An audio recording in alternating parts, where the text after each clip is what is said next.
Quem sou eu? Essa pergunta, né? Parece simples, mas talvez seja a mais complexa que a gente pode se fazer. Com certeza. Ela ecoa desde, sei lá, os templos da Grécia Antiga até a legenda de uma foto no Instagram hoje em dia. Exato. E hoje a gente vai mergulhar fundo em um dos conceitos mais escorregadinhos e fascinantes da psicologia, a identidade. E a nossa missão aqui é justamente essa: desvendar as camadas dessa pergunta. O nosso guia vai ser um capítulo do livro Psicologias, de Bock, Furtado e Teixeira. Um clássico, né? Praticamente a porta de entrada para quem estuda o tema no Brasil. É exato. A gente vai usar o material deles para entender por que identidade é muito, mas muito mais do que um nome num documento ou uma lista de qualidades. É um processo vivo. E essa busca por entender esse processo é antiga. A fonte que a gente tem nos lembra que lá na entrada do oráculo de Apolo, em Delfos, a inscrição era "Conhece-te a ti mesmo". Não era um conselho, era quase uma ordem, né? Pois é. E tinha também o enigma da esfinge. Decifra-me ou te devoro. A mensagem parece clara. Não entender quem você é pode te consumir. É um bom ponto de partida, não acha? É um ponto de partida perfeito. Mostra que essa não é só uma questão acadêmica, sabe? É existencial. Antes mesmo da psicologia existir como ciência, a filosofia, a arte já estavam obcecadas com isso. Certo. Então vamos começar pelo mais básico. Pelo que parece óbvio, mas que desmorona bem rápido. Isso. Quando a gente conhece alguém, a primeira troca é de nomes, depois talvez a profissão, a idade, de onde a pessoa veio. É o nosso cartão de visita social. Exato. Mas no fundo, a gente sabe que isso não dá conta do recado. A literatura está cheia de personagens que nos assombram justamente por isso. O Hamlet do Shakespeare com o seu ser ou não ser. Ou, trazendo aqui para o Brasil, a Capitu de Machado de Assis. Até hoje a gente debate se ela traiu ou não. A identidade dela é essa própria dúvida. Exatamente. O que a psicologia faz, e o nosso material de base aponta isso muito bem, é pegar essa inquietação universal e tentar, de alguma forma, estruturá-la. Dar um nome aos bois. Isso. O texto cita, por exemplo, o antropólogo Carlos Brandão, que fala da identidade como aquele sentimento de se ter um eu. É a sensação interna de que existe um núcleo, algo que nos faz únicos, sabe? Uma espécie de impressão digital da alma. Boa analogia.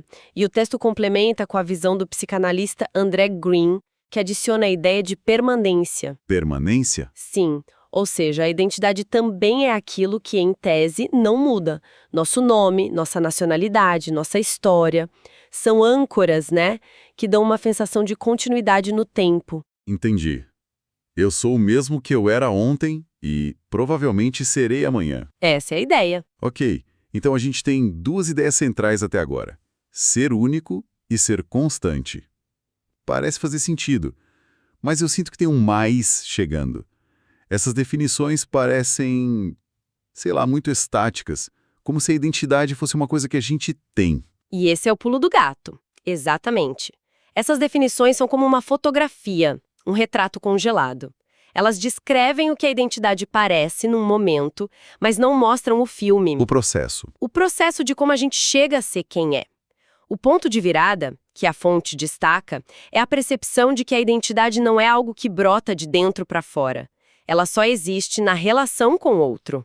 Com o outro? Sim, eu só posso saber quem eu sou quando eu me comparo, quando me diferencio de outra pessoa. Certo, essa ideia de que a gente precisa do outro para se definir, na teoria soa bem, mas me parece um pouco abstrato. Onde é que isso começa? É na escola? Começa muito, muito antes. Começa no primeiro e mais fundamental relacionamento que a gente tem, com a nossa mãe, ou quem cumpre essa função. Ah, claro. O texto explica que o bebê, no início, não tem a menor noção de que é um ser separado. Para ele e a mãe são uma coisa só, uma unidade. A consciência de eu ainda não existe. Não existe. Então a primeira noção de eu é, na verdade, uma noção de não eu. É algo como, eu sou aquilo que não é a minha mãe. Que interessante a lógica da diferença. Exatamente essa lógica. É um processo de diferenciação. O bebê percebe que a mãe se afasta, que o choro dele atrás de volta, que o desejo dele nem sempre é o dela. Nessa dança, nessa separação gradual, o eu começa a se delinear. E tem o olhar dela também, né? Fundamental. É o olhar dessa mãe, o jeito como ela fala com o bebê que o valida como uma pessoa. Ela dá um nome, um lugar no mundo para ele. A identidade nasce nesse espelho. Fascinante. A nossa primeira autoimagem é, na verdade, um reflexo no olhar de outra pessoa. E depois desse primeiro espelho, o da mãe, imagino que a gente comece a colecionar outros reflexos. Sim, e aí entramos em outro conceito-chave que a fonte apresenta: a identificação. Identificação. Isso. Depois da mãe, a criança começa a se espelhar em outras figuras. O pai, um professor que ela admira, um herói de desenho animado. Até no jeito de andar de um amigo mais velho. Sim. E aqui a gente precisa fazer uma distinção importante que o texto propõe. Identificação é o processo, é o ato de pegar emprestado, sabe? Características de modelos que nos inspiram. A identidade é o resultado final. Ah, então a gente não é só uma cópia carbono das pessoas que admira. De forma alguma. A identidade é uma espécie de amálgama, uma colagem única que cada um de nós constrói a partir dessas várias identificações. Entendi. Eu posso admirar a coragem de um personagem, a inteligência de uma cientista e o senso de humor de um amigo. Eu não me torno nenhum deles, mas essas características se fundem e me ajudam a criar meu próprio modelo do que eu quero ser. Ninguém é uma cópia, somos todos mosaicos. Exato. Espera um pouco. Se a nossa identidade é essa coxa de retalhos, essa colagem, e a gente está sempre conhecendo gente nova, lendo livros novos, mudando de interesses, o que impede a gente de se desintegrar? Como que eu continuo sendo eu de um ano para o outro? Essa pergunta é o centro da questão. E ela nos leva à contribuição mais importante que a nossa fonte destaca, a do psicólogo social brasileiro Antônio da Costa Ciampa. Ciampa. Isso, para ele, a gente precisa abandonar a ideia de identidade como algo fixo, uma essência. Ele propõe um conceito muito mais dinâmico, identidade como metamorfose. Metamorfose. Como a da borboleta, essa imagem clássica. Exatamente, a imagem é perfeita. Uma lagarta não é uma não-borboleta. Ela é uma lagarta, e a borboleta já está contida nela como uma possibilidade. E a borboleta, por sua vez, carrega a história de ter sido lagarta. E a gente também, então. A gente também. Para o Ciampa, nós estamos em constante transformação. Mesmo que, para funcionar no dia a dia, a gente se apresente para o mundo como uma foto congelada. A identidade é o movimento, não a foto. E a fonte dá um exemplo literário belíssimo para ilustrar isso, do poema Morte e Vida Severina, do João Cabral de Melo Neto. Sim, é um exemplo incrível. O personagem Severino chega a um lugar e tentam defini-lo, mas só um nome não é o suficiente. Isso, ele tenta se apresentar da forma tradicional. Pelo nome, Severino, pela filiação, o de Maria, pela linhagem, o da Maria do finado Zacarias. Mas existem tantos Severinos que isso não o torna único. E aí vem a virada. Exato. Ele só se define de verdade quando ele descreve a sua ação, o seu movimento. Ele diz: passo a ser o Severino que em vossa presença emigra. Uau! Não é o substantivo severino que o define, mas o verbo emigrar, a ação. Precisamente. E essa é a grande sacada do Ciampa, citada no texto.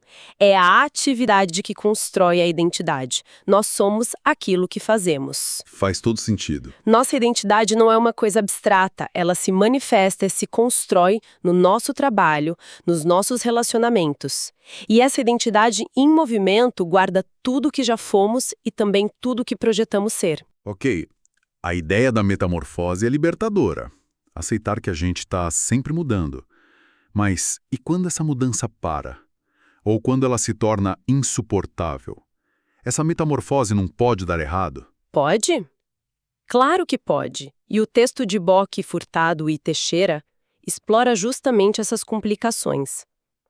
A primeira é um conceito do próprio Ciampa, a identidade mitogênica. Identidade mito? Isso. É uma armadilha sutil em que todos nós podemos cair. Sabe quando alguém se apega tanto a um papel social que representou? O bom aluno, a executiva de sucesso. Exatamente. O artista incompreendido. Essa máscara se torna uma prisão.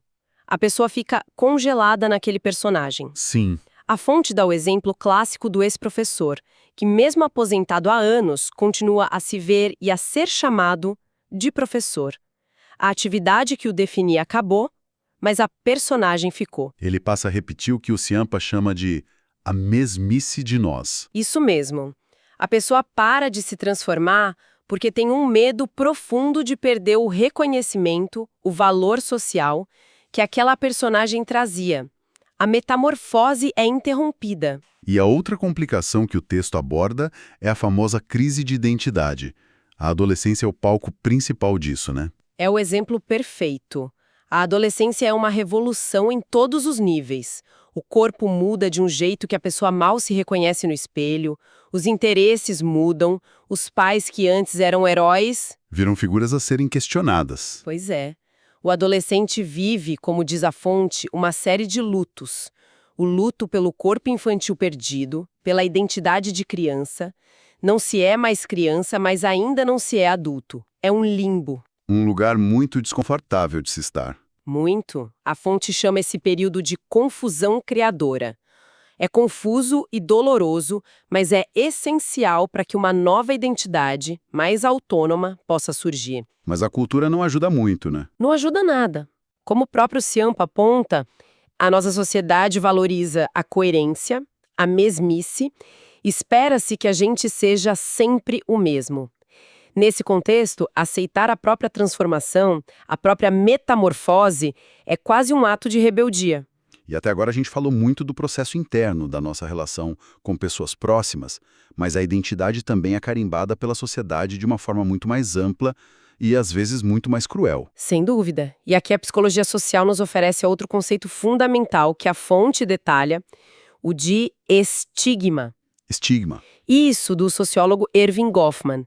Estigma, na origem grega, era uma marca de ferro quente feita em escravos e em criminosos. Hoje o termo se refere a marcas sociais, não físicas, que carregam um valor negativo. São rótulos que grudam na pessoa. Exatamente. Ser ex-presidiário, portador de HIV, ter um transtorno mental, pertencer a uma minoria, são atributos que, aos olhos da sociedade, ofuscam todas as outras características da pessoa. Ela deixa de ser o João, que gosta de pescar e é um ótimo pai. E passa a ser só o ex-presidiário. O estigma define a pessoa. A fonte traz aquele exemplo devastador da menina de 6 anos com HIV que foi expulsa da escola. Sim, nos anos 90, por pressão dos outros pais. O estigma, nesse caso, literalmente negou a ela o direito de ser uma criança, de ser uma aluna. E o Goffman diria que o estigma cria o que ele chama de carreira moral. Ou seja, a sociedade traça um destino de exclusão para aquela pessoa. Mas não precisa ser algo tão dramático. Acontece no dia a dia. O tempo todo. Uma professora que rotula um aluno como cabeça dura na frente da classe pode, sem querer, estar selando o destino acadêmico dele. A criança pode internalizar aquilo e parar de se esforçar. É a profecia que se autorrealiza. O poder do olhar do outro é imenso. Imenso. E como tudo isso se encaixa no mundo de hoje? Um mundo globalizado, conectado pela internet, onde as identidades parecem ao mesmo tempo mais livres e mais confusas do que nunca. Esse é o grande desafio contemporâneo que a fonte começa a explorar no final. A gente vive um paradoxo. Por um lado, há um culto sem precedentes à individualidade, ao seja você mesmo. Certo. Por outro, nunca consumimos de forma tão massificada os mesmos produtos, as mesmas séries, as mesmas ideias. A calça jeans, citada no texto, é o símbolo perfeito disso. Um uniforme global da suposta individualidade. É verdade. E com as redes sociais, parece que a identidade virou um produto a ser gerenciado, né? A gente constrói um perfil, escolhe as melhores fotos. É uma performance constante. Exatamente. A personagem que o Ciampa falava agora tem um palco global 24 horas por dia. As identidades se tornam mais fluidas, mais transitórias, mas também muito mais pressionadas pela performance. O que você posta, o que você curte, quem você segue. Tudo isso se torna um tijolo na construção da sua identidade digital, que pode ou não corresponder à pessoa real, né? E isso acontece num ritmo alucinante, naquilo que alguns chamam de sociedade do descartável. Isso me lembra uma citação fortíssima do historiador Eric Hobsbawm, que a fonte menciona. Ele diz que o fenômeno mais enigmático do fim do século XX é que os filhos têm pouco a aprender com seus pais. É uma quebra radical. Total. A identidade antes era passada de geração em geração. Você seria agricultor como seu pai. Hoje, essa corrente se partiu. E essa ruptura é a marca do nosso tempo. Os modelos de identificação não estão mais necessariamente no nosso círculo familiar. Estão em qualquer lugar do mundo, a um clique de distância. Um jovem no interior do Brasil pode se identificar mais com um gamer coreano do que com os próprios vizinhos. Exatamente. Isso abre um leque de possibilidades imenso, mas também pode gerar uma sensação de falta de raízes, de não pertencimento. Os efeitos disso, bom, a gente ainda está tentando compreender. É um campo totalmente aberto. Então, depois de toda essa conversa, o que a gente leva? Começamos com a pergunta quem sou eu? E parece que a resposta mais honesta é depende. Sim, depende. Depende de com quem eu estou, do que estou fazendo, do momento da vida em que estou. Acho que a grande lição que a Rora, a fonte, nos deixa é essa. A identidade não é uma essência escondida que a gente precisa descobrir, como um tesouro enterrado. Ela é um processo que estamos constantemente construindo. E reconstruindo. As aparências, os rótulos, a foto do perfil são só um ponto de partida. Exato. Um retrato momentâneo de algo que está em contínuo movimento. Como o texto conclui, as pessoas estão sempre mudando. Isso me deixa com uma última reflexão. O material menciona a luta pelo reconhecimento como algo central para a identidade. Se a gente aceita que somos essa metamorfose constante, talvez a nossa grande luta não seja apenas para ser reconhecido por quem somos agora. Interessante, mas para sermos reconhecidos pela pessoa em quem estamos nos tornando. O que acontece quando o mundo, nossos amigos, nossa família, nosso trabalho insiste em enxergar apenas a pessoa que a gente já deixou para trás? Talvez essa seja a crise de identidade mais comum da vida adulta.